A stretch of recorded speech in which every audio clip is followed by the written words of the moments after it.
So I wanted to try out doing a different type of video. So in honor of Miitopia Switch having its 1-year anniversary recently, I decided to try doing a Miitopia themed speed paint. So you can see some of my drawing process, and I'll chat about Miitopia art and other stuff like that. I haven't actually played Miitopia in a while, but when I first got it, I was really into it. The Wii was basically my childhood, and I remember when, we first got it when I was really young, and I discovered the Mii channel. And my toddler mind was blown because I had no idea that you could have a video game where you just make characters to look like, whoever you want. So, as you do, I made a Mii of myself that looked absolutely nothing like myself. It had super heavy eyeshadow, super, grown up and intense looking, and I don't have it anymore, sadly. I kind of wish I'd kept it, but I deleted it years later. But anyway, I made the Mii of myself, and then I went on and made Miis of the rest of my family, my friends, friendly acquaintances, people I'd met twice in my entire life. And I kept going, and I remember I would just sit there and kind of watch them, walk around in the little, Mii channel place, maybe talk to each other or whatever, maybe fall asleep. It was always really funny to me when they fell asleep for some reason. And I would just sit there and think, I wish there was a video game where you could just play with the Miis and just watch them do their thing and interact and have games based on it. And the thing is, I never got a 3DS. I've never had one before, sadly. I wish I did, but I don't. So I've never been able to play Tomodachi Life. And I hadn't even heard of the original 3DS Miitopia. So what I did have was Wii Sports. And I personally don't like sports, but I didn't play Wii Sports for the sports. I played it for the Miis. And Wii Sports is an iconic game. And I have a lot of nostalgic memories of sticking the baseball bat through my translucent head, swinging wildly at the tennis game, and hoping the CPU Miis who I'm irrationally attached to will follow through, swinging the bowling ball backwards into the crowd over and over and over again to make the Miis in the audience jump. But over the years, I've stopped playing on the Wii so much, and eventually I bought a Switch instead, which sadly doesn't have a lot of Mii content on it, so I didn't really get to use the Miis very much anymore until one day I saw this article about this game that was coming to the Switch soon called Miitopia, and I was like, what is this? And then I looked it up and went down a rabbit hole that I stayed in for the next 3 months approximately until the game came out. First of all, the character customization is amazing, and I know younger me would have been so excited to have all those options, and honestly, current me was pretty excited about it too. And it was really cool, getting to just experiment with it a lot, and it's a game in itself, honestly. And Miitopia's graphics aren't super smooth or detailed or anything, but there's just a cool aesthetic to the game, and I really like how each world has a different theme and atmosphere. Sure, the world building isn't super deep or anything, but it's just really colorful and fun.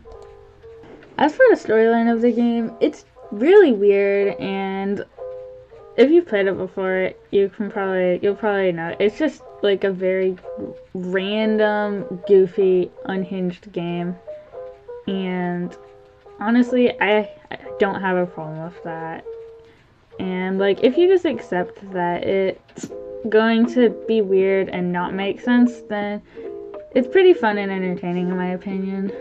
But the thing that's really cool and unique about Miitopia is you get to choose who every character is in the story. And I had a lot of fun putting my friends and family into the game as my team and the random villager characters. And then I would just show them random videos of their Miis doing whatever weird stuff, and they thought it was really funny, and I had fun showing it to them.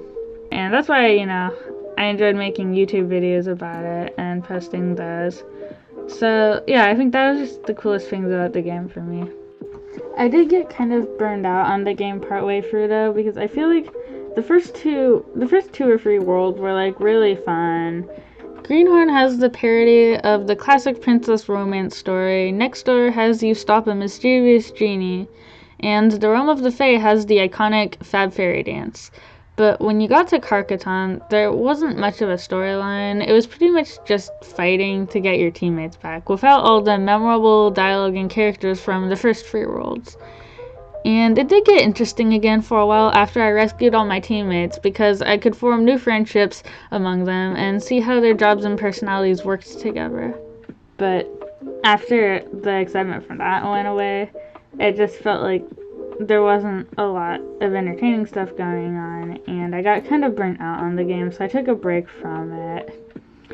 And I did come back later, and I didn't enjoy the game quite as much anymore, but I really wanted to finish the storyline, so I did that, and I beat the main boss guy, and yeah, so I'm probably not going to be playing the game much in the future, except for maybe occasionally just using the character creator. By the way, I've decided I want to try making a wider range of different types of content on YouTube. I want to make videos about some of my other hobbies, like art, for example, as well as video games, like I've been doing. I think making videos about a variety of different topics will be more fun and interesting for me. I'm pretty happy with how this drawing came out. I was mostly basing it off of my main Miitopia me of myself, who's a mage in the game. And for the clothing reference, I used the outfit that I'd been wearing after defeating the Dark Sun, and like the end screen video for the credits of the game. And I did add like a few changes just to make it more interesting and fun to draw, like adding a color gradient from purple to pink in the robes, and making them more full and flowy because I like drawing flowing clothing a lot. I posted a video last December about drawing miis in my art style, but the thing was, this was a few days after I got my drawing tablet and I didn't really know what I was doing. Now that I've had some more time to figure digital art out, I think it's really helped motivate me to draw more and improve my artwork. For comparison, here's the first drawing I did digitally, which was supposed to be a basic self-portrait. And here's where my current art style is at. It's less stressful for me than traditional art because I know if I make a mistake I can erase it, and it's a lot easier to experiment and adjust as you go along, and tools like the fill bucket and the resize tool are also really helpful for me. I know I still have a lot to improve on, but I'm pretty happy with the progress I've made so far. I love the color scheme of the background on the reference photos, so I tried to recreate it, but in a slightly different style. I don't know why, but looking at it just gives me serotonin. The drawing is pretty much done at this point. I just added a little bit of decoration to make it pop out more. I did cut some of my mistakes out of the video so it wouldn't be too long, but I think it still shows the majority of my drawing process. If you made it to the end of the video, thanks so much. I really appreciate it. I know this is very different from most of the content I've posted here in the past, but I really wanted to try something new, and I'm glad I did. I hope you enjoyed it.